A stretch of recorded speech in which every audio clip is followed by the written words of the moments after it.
Resume recording. I'm super excited to have you all here today. I hope that the other people in our chat, if I'm still teaching by the time you all graduate and want to come back and visit class, that you do so. But this is super exciting for me. I wanted to do a 10-year anniversary. I think I told you a long time ago, and finally the coronavirus is making this possible. So let me close these windows so that we can put all the attention on you. And you are going to have about 20 minutes apiece, or maybe a little bit, 15 minutes apiece. That might be a lot more time than you need, but you can go for it. Thank you, Tia, for coming. Yeah, hi guys. Yeah, like as Miss G said, hold on, let me share my screen. I graduated in 2010. I was in Miss G's graphic design class, and then I was also in her photography class. And yeah, I went on to study photography at Otis College of Art and Design. Got my BFA. And yeah, now I work on this project, which is called For the Boys, and it's essentially a coffee table book of drunk boys.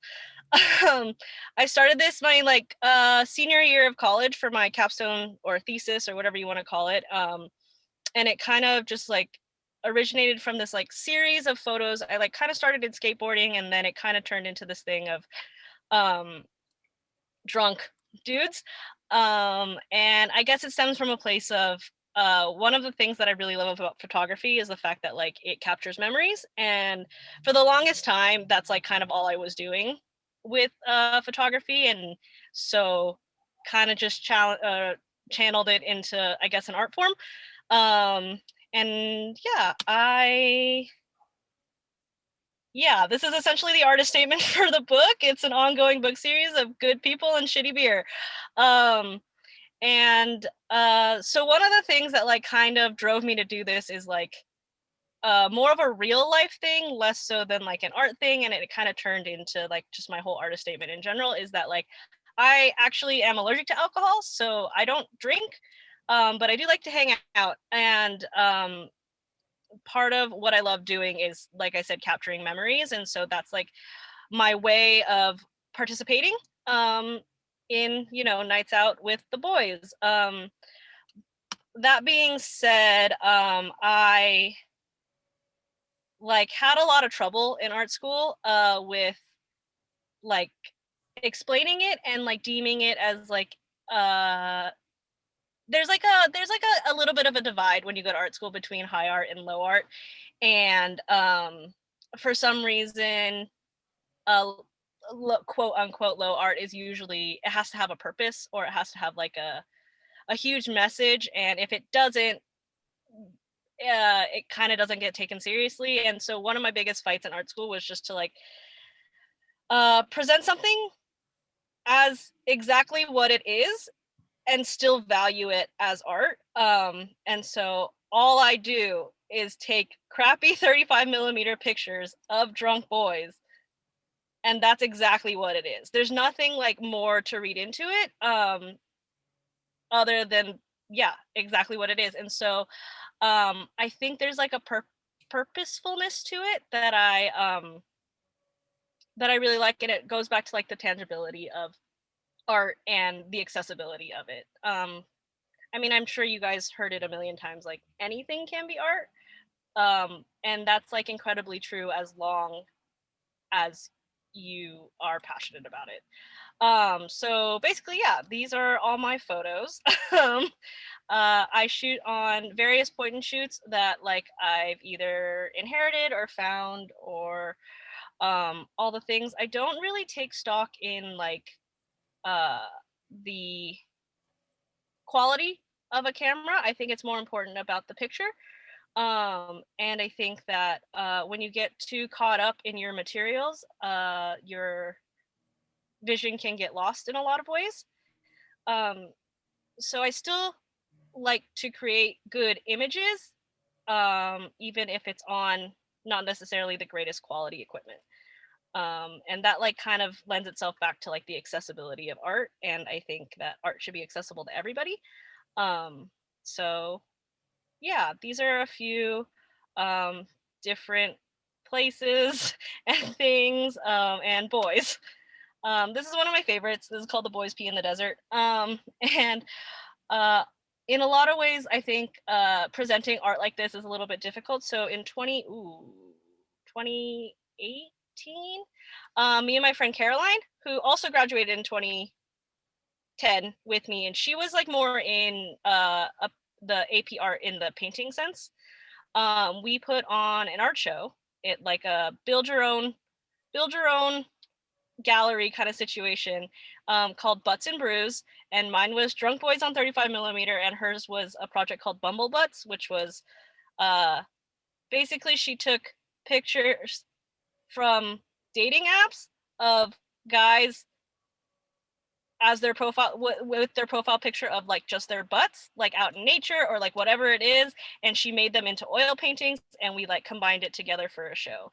um so yeah, I think that's like also like I'm gonna say this a lot, but like the accessibility of art, like you can make a show out of anything. It cost us $200 and we ended up making $300 with just like donations and stuff.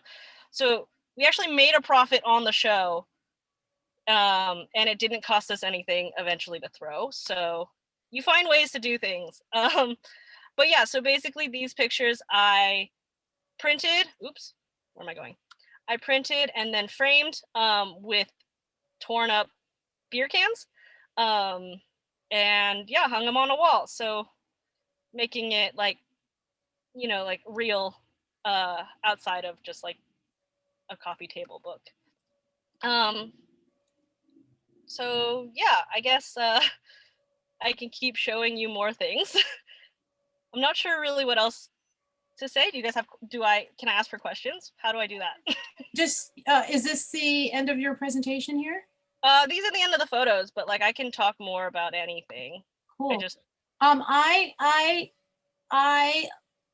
like the experimentation that you're doing. I also like this message of um, not so much the drinking message, but the excess, the excess that you see amongst college students or amongst young white boys.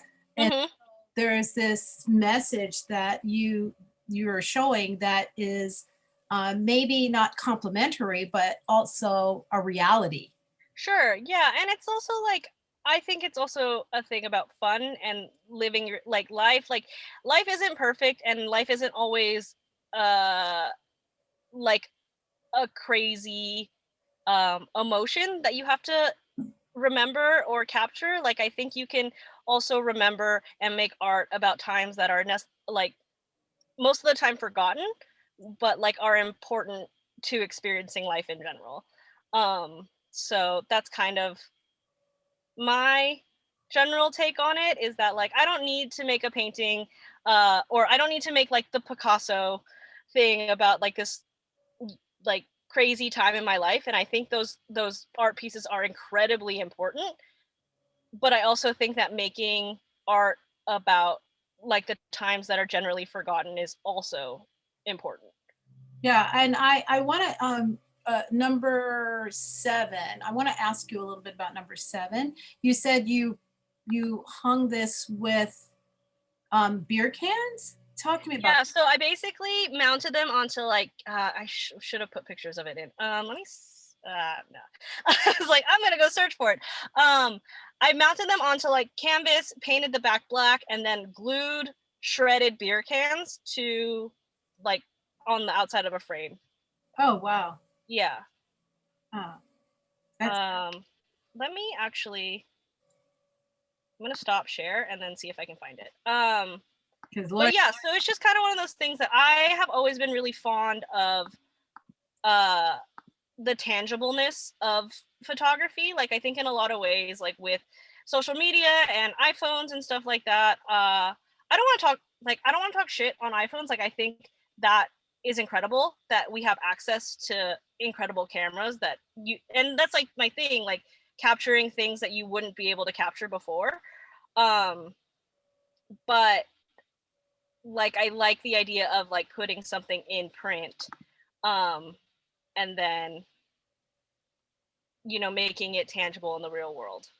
So I have a question. You're using what I, when I started going back to my 35 millimeter days, Hmm. you and I connected back on Instagram because you were doing so much film at the time. Yeah, I was I like, still am. It's like my main, it's my main guy, if to put it nicely. It started with like my dad and my grandpa. They had like just like a huge collection of 35 millimeter cameras, and I ended up really liking the like the not the grittiness, but I like the tangible nature of like actually shooting with a 35 millimeter and having like a thing that the image is actually transferred on, and then a thing that like you actually develop and all this stuff. I think it just like brings it a sense of like realness that I think can't, it's not necessarily lost with digital, but it can get lost in digital. And like this is my way of just never letting that happen, versus my like versus me shooting digital and then having to be conscious of it. Like I think it's totally doable. I have no, you know, qualms with digital. um but I think this is just my way of keeping it grounded. so here's a question for you. Yeah. Do you think that the nature of your photography, being that it's beer and that it's these fun times and that these are forgettable times, but that you want to remember them, and then using this medium where you can't look back at it until you develop it, do you Hmm. think that there's a connection between the material that you're using to shoot and the actual work that you're shooting?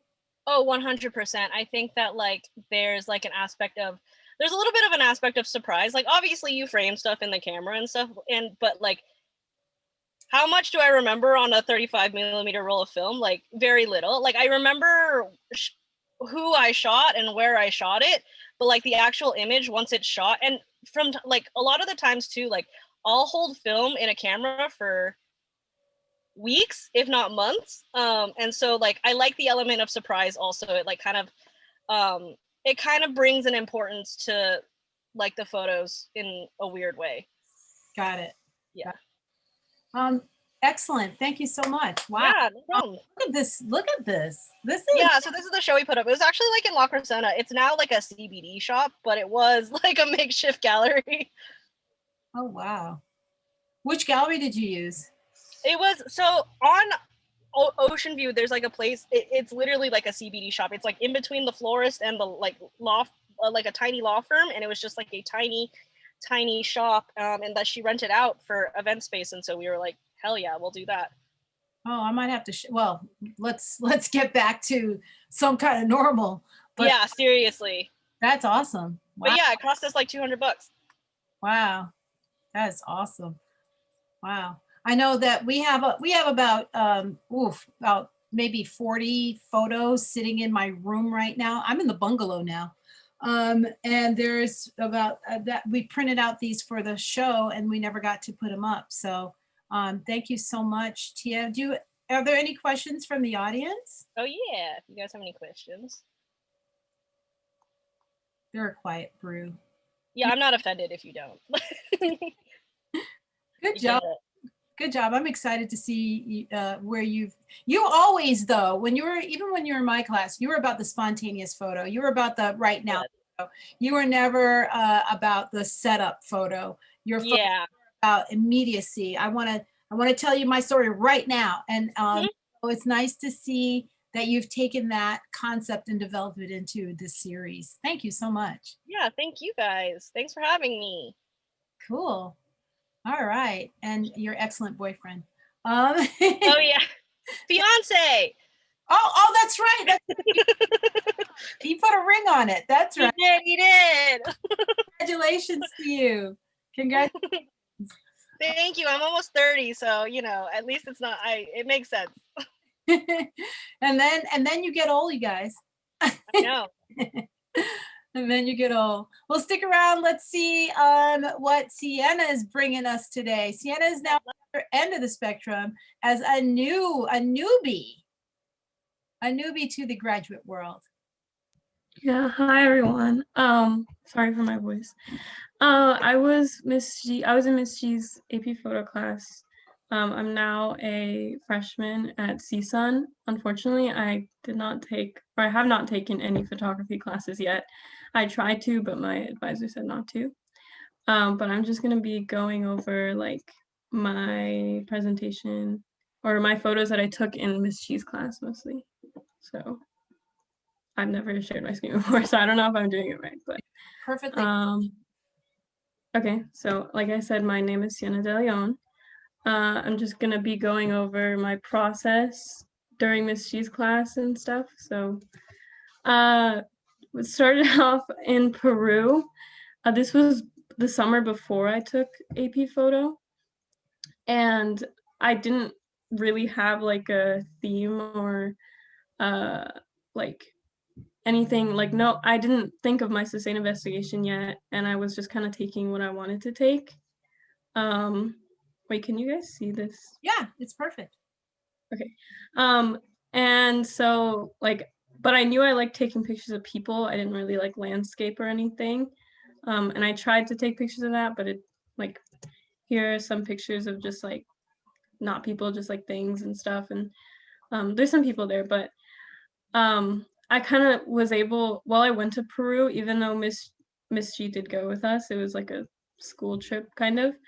Even though she was there, it was sort of like she didn't act as a teacher as much, so it was nice to be independent with my photography because I was the only one who knew what I wanted to do and no one was telling me what to do. So I think like that's probably going to be my main focus today, is like be independent with your photography, because then you'll be able to be really passionate about it. So these are just some more pictures of Peru. So when I got back to Miss G's class, we had to do like some photography, like we had to branch out with our photography and do a bunch of projects. So this one was called high-low distribution, I believe. And like you can see that I like taking pictures of people, but I added like this prop in there I think it was just like a piece of glass or whatever. It looks like a mirror, but it's not. But so like I was able to like I was like adding things that I wanted to add to make it different, because I didn't just want like to shoot basic shots. So, if you guys ever get like photography projects from SG, I would say like, make it your own and be independent with it. And this is another project that we had to do, just called Variations, where you had to like take pictures of things you don't usually take pictures of, basically. And so I took pictures of food and like just basically, like, I didn't really like this project because I liked taking pictures of people and I liked like emotion at the time. And by this time, I still didn't really know what I wanted to do for my sustained investigation. I had like a general theme, but I still did not know my question. I think this is the shot on the left is one of my favorite shots, just because I also like repetition and stuff. Like, as you can see, there's like three kids. I don't know why. I had another shot in here that was like also like the same kind of thing, but I think I got rid of it for some reason. But yeah, so I still kind of made it my own. I messed with like the colors and the shot with like jewelry. I messed with like making everything black and white except for the jewelry and stuff. And like I was able to like show what I wanted in my photos, even though we had to stick to a certain thing. So this is my journal during her class. On the left is it was called like my mind map. I think you guys are gonna have to do that. It's really easy. Like, it might seem like pretty like, oh, I don't know what to say. I don't know what to put in it, but you just like, for me, I just wrote down like every idea I had and I thought of all my photos. So you can see like on the bottom, I was trying to compare like somewhere like Peru to LA, which I didn't end up sticking with, but like, as I said earlier, I still didn't know exactly what I wanted to do until like the very end of the year, which probably is not good, but I don't know. So I had some photos I had some like like this thing over here on the right is like just several ideas that I had like about culture, like appropriation of culture, details and stuff. Here are some more photos of my journal. Down here where it says like brave and stuff, that was when, you know, I was struggling with what I wanted to do, and Miss G told me to make it personal. So like, as I said before, being independent with your photography is really important. Like, don't let anyone tell you what to take photos of. Just, you know, take what you want to take. And so like I tried to make it like personal to me. And I think that's really important too. You don't have to, of course, but it helps with being passionate about your photography. So like, you know, I like up here I took photos of like stray dogs, which I didn't end up, you know, like using or something. But you know, it's like important to branch out and like figure out what you want, I guess. This was the last, I think, like important set of photos that I took before I turned in my AP submission. So this was a baby shower, and I think it really like set in what I wanted to do. So I knew that at this point that I wanted something to do with like family and like children, I guess, because I had taken pictures of children at like Peru. So I thought, you know, maybe I could do something with growing up and stuff. So like I'll explain a little bit later with like these photos. Some of them I didn't use. I think most of them, or I don't think I used any of these, but you know, it helped me develop like what I wanted to say and do in the submission. So these are the last, or I think these are like the next couple slides are the last photos that I actually used. So these are all from, these right here, all from the baby shower. And I don't remember exactly my sustained investigation. I think I have it at the end, but it was just like at this point I knew what I wanted to do. This was like close to the end of the year. So like it's gonna take a while for your process to develop. So this what my sustained investigation was about young girls and how they grow up. So like as you can, it might not like look like it, but I focused a lot on like framing and like little details. So in this photo on the bottom left, I talked about like because like you can see she's like in a behind a door, and I talked about like how that frames her. You know, I just like looked into every single thing. So this photo on the top right, I think Miss G told me to cut it off like at the soda can, but I kept it because I said in my sustained investigation or just my submission that I framed it to include the women around her. So like I think really focus on the details of your photos and like what they mean to you. So like something like, you know, you wouldn't usually keep someone in if they're like half cropped out, but you know, I really wanted to, so something like that is important. In this bottom right photo, you'll see it'll like relate to like another photo that I have. These are the photos that I used from Peru.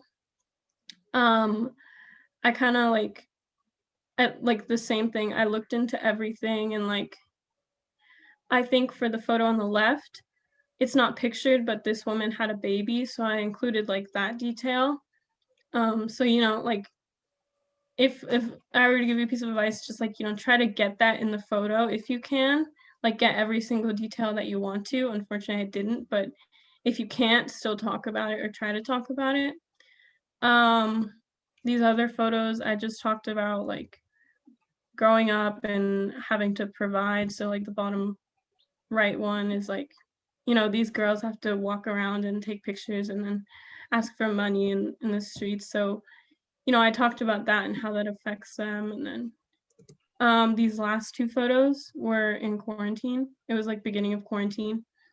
And I talked about like my grandmother, and she is very like strict on like how women should be in the household and how their role in the family. They, cook, they clean, they, do what they're told, basically.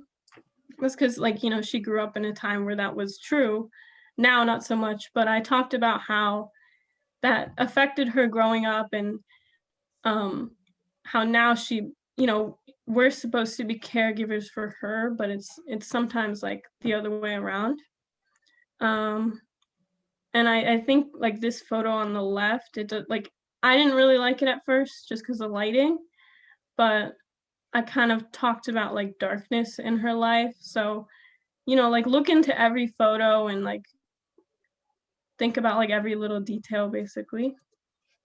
And these were the last pages of my journal. I don't know if you can read it, but I like on the right, I talked about like Latin American cultures, how like young girls are subjected to like traditions like quinceañeras, or basically where they're like not given away, but like they're like a woman now so they can marry and have kids and stuff. So I talked about like those traditions and how that affects their like what they think their role is in society. Like, they're supposed to grow up and become mothers and wives and stuff. And like, I think in my family, that's not my immediate family, but my like cousins and stuff, that's usually what they think that they have to do. So I talked about how it was personal to me. And you don't have to read this, but it's my sustained investigation. Just can my photography show Latinas in various stages of development. So like I talked about the children that I took pictures of, and then the older children at like baby showers, and then I talked about my grandmother. So like I sort of went through those stages of development. And yeah, and these are some pictures of Miss G and Peru I wanted to include. And I think that's all I have that's all I have. So if you guys have any questions or anything, feel free to ask. Those are some good times. Those were good times. Remember those guys who harassed me? That was fun. Yeah.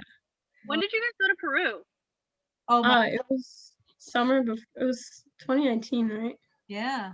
We were so lucky to go because we had planned a trip this year to go to Ecuador, another photo trip, but that got shut down because of, C-19.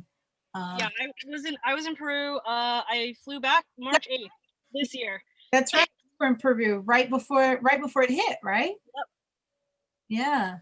Yeah. So yeah, we had it was probably one of the best photo trips I've ever taken with students. It was a lot of fun. And you can see from the variety of photos here.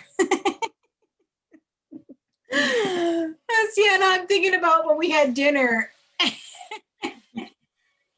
Oh yeah, I forgot to include those. I will always laugh at that one. I won't laugh at getting sick though, but I will laugh at those photos. So any questions from the audience? Can you take us back to your journals? Yeah. All right, go back, this journal, yes. So these photos of children, how they are affected by culture, are to the left here. Are those are not your photos, but those Oh are. yeah, I forgot to talk about that. The photos like at the very left on the top, the black and white ones, like I think I don't know if we were told to, but like I included photos of like my inspiration. So I think that's really important in your journal. It's just like getting an idea of what you want, and like, including other people's photos is fine, as long as, I guess, sometimes I think in the AP submission they ask, or they don't ask, but you can turn in photos of your journal just to show your process. So like, stuff like this would show like my inspiration and stuff. So yeah. So we have about 5 minutes left. I want to kind of open it up to students to ask questions. I noticed that you, so I think it's really important that you stated that you took a lot of photos to understand where you were going with your sustained investigation. So that you didn't arrive at it, you had some ideas, but all of the examples and journal writing really got you to the other side. Is that what you're saying?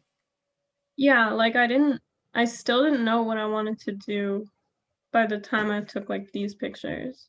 You know, like I was just taking what I wanted to take, and like as you could, like some of the photos don't have people in them, or I think one of them doesn't, but like I branched out and like didn't really like have an idea yet, so I was just taking pictures of anything I could find that was interesting to me. Okay. And then that kind of helped you get your voice, is what I'm hearing. Yeah, like I think like I was starting to think like I started to know what my voice was like in Peru, but it still wasn't like there yet, you know? Got it. Got it. All right, cool. Any questions? Please ask away because you have a recent person who just took the AP under the new format, and she can answer a lot of questions for you. You can see all her journal work. I've been encouraging them to do journal work. I gave them the variations assignment, and I gave them the practice experimentation revision assignment. And so I'm waiting for the results of that assignment to see where people go. I think that these photos that you have where, you know, take photos of something that you don't usually take photos of and connect them to your sustained investigation. I found them extremely beautiful and helpful to you experimenting with light, experimenting with finding your voice. So even if your sustained investigation changed over time, you were still doing the work to get to the end. Yeah.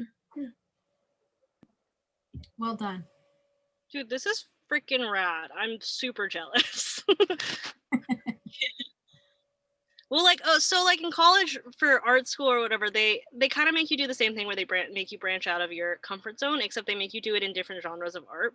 So they make, like, I was a photography major, but they made you do painting, they made you do sculpture, they made you take like a post-internet class, like all this stuff. So I think it is, like Cienna, what you're saying, like it is really important to like experiment outside of what you're comfortable with, because it really writes home what you're actually trying to do.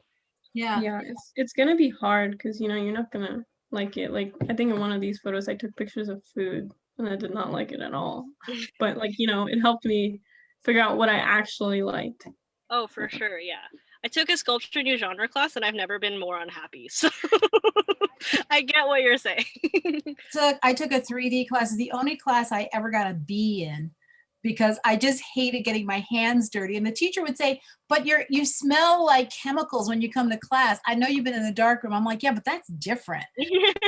Didn't like touching and molding. And it was like, ugh, I don't like this.